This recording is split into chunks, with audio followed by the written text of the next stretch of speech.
반갑습니다. 플러스 경매 김수경입니다. 저는 부산, 울산, 경남 지역에서 경매 대행 그리고 경매 교육 일을 하고 있습니다. 오늘은 어제에 이어서 저희 교육생 낙찰건인 거제시 옥포동에 있는 상가주택, 그래서 이어서 오늘도 권리 분석 한번 해보도록 하겠습니다. 임차인 배당이 어떻게 되는지에 대한 공부 이어서 합니다. 자, 한번 보겠습니다. 이 물건 같은 경우에 말소 기준 등기가 2014년 12월 17일이라고 어제 분석을 했습니다. 자, 2014년 12월 17일 기준으로 볼 때 기타 지역 같은 경우에는 이제 주택임대차보호법 같은 경우에 보증금이 4,500만 원 이하일 경우에 1,500만 원까지 최우선 변제가 가능하다라고 했습니다. 자, 그래서 일부 했고요. 이어서 보도록 하겠습니다. 자, 여기 주거용입니다. 604호, 주거용 604호 같은 경우에 7천만 원이에요. 그러니까 4,500만 원을 넘잖아요. 그래서 최우선 변제는 없습니다. 단 전입 확정을 했기 때문에 확정일 기준으로 해서 우선 변제권은 생깁니다. 자, 그런데 뭐 배당이 될 수도 있고 안 될 수도 있습니다. 낙찰가에 따라서 나중에 확인하도록 하겠습니다. 그 밑에 사람 같은 경우에 역시 마찬가지 입장이에요. 보증금 7,500만 원이고 전입 확정은 했지만 대항력은 없어서 역시 우선 변제권만 발생합니다. 최우선 변제는 없습니다. 자, 그 밑에 주거용 404호 보겠습니다. 404호는 보증금이 500만 원이에요. 500만 원이니까 당연히 4,500만 원 이하니까 해당이 되죠. 소액 임차인이죠. 최우선 변제 대상입니다. 전입일 2017년 그다음 확정받았고 배당 요구도 했고요. 그래서 여기 같은 경우 404호 같은 경우에는 500만 원을 전액 소액임차인 최우선 변제로 배당을 받을 것 같습니다. 자, 그 다음 502호 보겠습니다. 502호 역시 502호는 500만 원이 아니고 5천만 원이네요. 에고 4,500만 원까지만 소액임차인 최우선 변제를 받을 수 있잖아요. 그래서 이 사람 역시도 요 날짜 기준으로 해가지고는 말소 기준 등기보다는 또 늦어요. 그러니까 여기 604호, 아까 403호, 이번에 502호 이런 경우에는 다 최우선 변제는 안 되고 우선 변제권만 생깁니다. 우선 변제권이 생긴다는 게 우선 하니까 우선해서 준다라고 생각하는데 그건 아니에요. 그래서 그 다음 봅시다. 그리고 또 주거용부터 정리를 하죠. 504호 보겠습니다. 504호 보니까 504호는 보증금 5천만 원입니다. 최우선 변제는 안 되죠. 최우선 변제는 안 되고요. 그런데 전입 날짜를 보니까 말소 기준 등기보다 빨라요. 말소 기준 등기가 2014년 12월 17일, 전입일은 2013년 10월 29일이고요. 그리고 그날 확정도 받았고요. 배당 요구도 제대로 했습니다. 그럼 이 사람은 무조건 5천만 원을 받게 되는 거예요. 네, 그렇게 되고요. 그 다음에 한번 봅시다. 그 다음에 주거용 602호 한 사람 더 있네요. 에고 보증금 8천만 원입니다. 전입 날짜는요? 전입 날짜도 빠르네요. 말소 기준 등기보다 빨라요. 말소 기준 등기는 언제요? 2014년 12월 17일. 여기는 2014년 1월 22일. 그리고 확정도 받았고 배당 요구했고. 그래서 뭐죠? 요 사람 그러니까 504호, 602호 같은 경우에는 대항력이 있고 전입, 확정, 배당 요구 다 제대로 했거든요. 예, 그래서 그 순위에 의해서 받게 되는데 말소 기준 등기 근저당보다도 더 앞서니까 이거 뭐 보지 않아도 이 사람은 전액 배당을 다 받을 수 있을 것 같아요. 그렇게 됩니다. 자, 그런데 이제 여기서 이제 우리가 조금 더 봐야 되는 게 뭐냐면은 주거용은 다 봤어요. 그죠? 주거용은 봤는데 상가, 그죠? 상가 쪽을 한번 봐야 될 것 같습니다. 아까 그보다 앞에 한번 임차인들 보면서 상가 임차인 한번 찾아보죠. 점포 임차인 한번 찾아보겠습니다. 여기 위에 있네요. 요 부분은 뭔가 지금 명확하지 않고 어차피 대항력도 없고 그래요. 전입을 확인해봐도 보이지 않아서 뭐 어쨌든 간에 인수하는 거 아니고 요거는 빼고 설명하겠습니다. 자, 점포 2층, 전부에 2층, 3층이 저기 그 점포라고 했잖아요. 근린상가. 자, 여기 보니까 보증금은 3천만 원이고 월 145만 원이고 그런데 여기 보니까 밑에 환산 1억 7,500만 원 돼 있어요. 이게 무슨 말이에요? 라고 잘 모르시는 분들 많이 계시죠? 자, 이번에 이제 상가임대차 보호법에 대해서 설명하겠습니다. 아까 주택임대차 같은 경우에는 보증금 얼마에 월세 얼마 이렇게 할 때 월세는 전혀 개의치 않아요. 그냥 보증금이 얼마냐 그것만 따지는 거예요. 보증금이 뭐 500만 원이다, 1000만 원이다, 뭐 5천만 원이다, 1억이다 이런 식으로 보증금 금액만 따져서 이게 소액임차인 범위에 들어가냐 안 들어가냐 이렇게 따집니다. 그런데 상가임대차 같은 경우에는 보증금만을 따지는 게 아니고 보증금 플러스에서 월세도 따져요. 그럼 월세는 어떤 식으로 따집니까? 하면은 월 얼마냐 하는 그 월세에다가 곱하기 100을 합니다. 자, 여기 같은 경우에는 월세가 145만 원이지 않습니까? 145만 원 곱하기 100 하면 얼마예요? 1억 4,500만 원이죠. 그죠? 그래서 보증금 플러스 1억 4,500만 원. 그럼 보증금 3천만 원 플러스 1억 4,500만 원. 그걸 합하면은 1억 7,500만 원이 되는 거예요. 이걸 환산보증금이라고 합니다. 그래서 상가임대차에서는 환산보증금을 따지게 됩니다. 그 환산보증금의 금액이 이제 그 뭡니까? 일정 범위 안에 들어가야지 최우선 변제가 가능한 거예요. 자, 우리 이 사건에서 말소기준 등기가 언제였었죠? 2014년 12월 17일. 여러분이 임대차보호법을 열어보시면은 주택임대차보호법이 있고 상가임대차보호법이 있는데 상가임대차보호법의 기타 지역을 보면은 3천만 원까지 이하일 때 1천만 원 이렇게 돼 있어요. 받을 수 있는 임차인이 거의 없어요. 그냥 보증금도 아니고 환산 보증금을 따져서 그게 3천만 원 범위 안에 들어가야 된다는 말이에요. 여기 같은 경우 1억 7,500만 원이에요.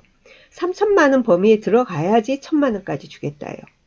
예를 들면 이런 거 진짜로 영세한 그 상가 같은 거 조그만 예를 들면 월세 500만 원에 아니 보증금 500만 원에 월세가 20만 원이다. 그러면 될 수 있어요. 500만 원 플러스 20만 원 곱하기 100 하면 얼마예요? 20만 원 곱하기 100, 2천만 원이죠. 그럼 보증금 500만 원에 월세 곱하기 100, 20 곱하기 100 하면 2천만 원, 500만 원 플러스 2천만 원, 2,500만 원이잖아요. 이렇게 됐으면은 그 범위에 들어갈 수 있는 거예요. 아주 진짜 소액 임차인만. 그런 경우에 보증금 500만 원을 받을 수 있는 거죠. 이렇게 되는 거라서 환산 보증금으로 이렇게 했을 때 최우선 변제를 받을 수 있는 상가의 임차인은 극히 드물어요. 이 사람 같은 경우에는 전혀 그런 걸 받을 수가 없어요. 보증금만 보고 흔히 보고 보증금 3천만 원이네? 그럼 1천만 원은 받을 수 있잖아요. 그게 아니라는 거죠. 자칫 잘못 생각해서 주택임대차하고 똑같이 생각해서 보증금 3천만 원이니까 이 사람 1천만 원이라도 받으니까 여기도 일부라도 배당받으니까 명도 확인서 필요하니까 뭐죠? 그냥 이사비 없이 내보낼 수 있겠네? 이렇게 생각하면 안 된다라는 거예요. 그래서 이 사람 보증금 3천만 원을 전혀 배당을 못 받거든요. 그런데 사업자 등록 보세요. 주거용은 전입일 기준으로 따지고 상가 임대차는 사업자 등록일 기준으로 따지거든요. 그런데 사업자 등록일이 말소 기준 등기보다 2년이나 빠르잖아요. 2012년도니까. 그래서 배당 요구도 하고 했지만 배당을 못 받거든요. 그러면 이 사람 보증금 3천만 원은 매수인이 인수하는 겁니다. 저희가 인수해요. 낙찰자 인수하는 겁니다. 아시겠죠? 상가 임대차는 이렇게 하는 거예요. 그리고 그 밑에 보면은 뭐 또 점포 3층 일부 해가지고 있는데 500에 51만 원, 환산 5,600만 원인데요. 이것도 계산해 보자고요. 보증금은 500만 원이죠? 근데 월 51만 원이에요. 51만 원 곱하기 100 하면 얼마예요? 5,100만 원이잖아요. 그래서 500만 원 더하기 5,100만 원 하니까 환산하면 5,600만 원이 돼요. 그런데 이 사람은 못 받아요. 왜? 사업자 등록도 미등록이고 주거용은 전입해야 되고 사업자는 사업자 등록해야 되는 거예요. 근데 사업자 등록도 안 했죠? 또 배당 요구도 없죠. 그러니까 아예 배당도 없어요. 그렇다고 우리한테 대항력이 있는 건 아니에요. 근데 이사비는 나가겠다 그죠? 이런 식으로 따지는 거예요. 아시겠죠? 그래서 이 사건에서는 여러분들 관심 있으면 한번 보세요. 이 사건 같은 경우에는 낙찰가 플러스 뭐죠? 주거용은 다 이제 대항력 있는 임차인도 다 배당을 받을 수 있어요. 배당표 나중에 보겠습니다. 그런데 뭐죠?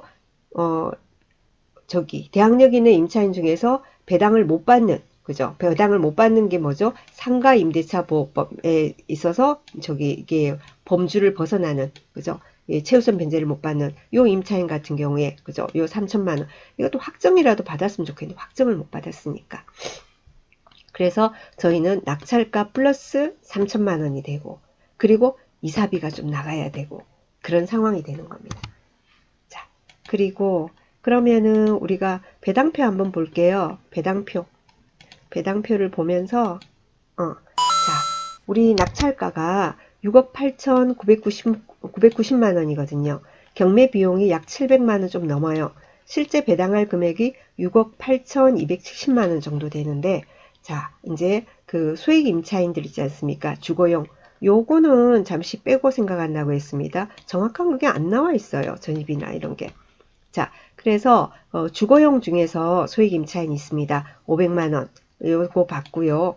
그리고는 또 뭐죠? 주거용 중에서 전입 그죠? 대항력 있는 임차인 전입하고 확정일자도 여기 말소기준 등급보다 빠르고 이렇거든요. 선순위 임차인 전입하고 확정일자하고 배당 요구 받은 이 두 사람이 있어요. 이 두 사람이 날짜 순서대로 받는 겁니다. 그러고 나서 이제 신협이 받아요. 근저당권자가 받고 그 밑에 쭉 있는데 뭐 신협도 다 못 받는데 어떻게 있겠습니까? 배당이 없어요. 그런데 아까 상가 건물 임차인 중에서 뭡니까? 대항력이 있는 그죠? 여기 같은 3천만 원 같은 경우에는 저희가 인수를 한다라는 거예요. 이런 식으로 지금 배당이 됩니다.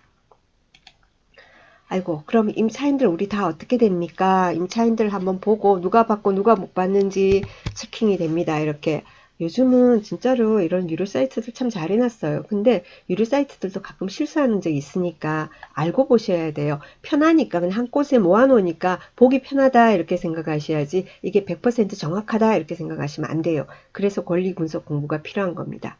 자, 여기 보면은 아까 뭐죠? 주택 임차인들 받고 지금 또 신협 받고 지금 이 못 받는 임차인들 밑에 쭈르륵 그죠? 아까 그 밑에가 잘려서 제가 다시 보는 겁니다.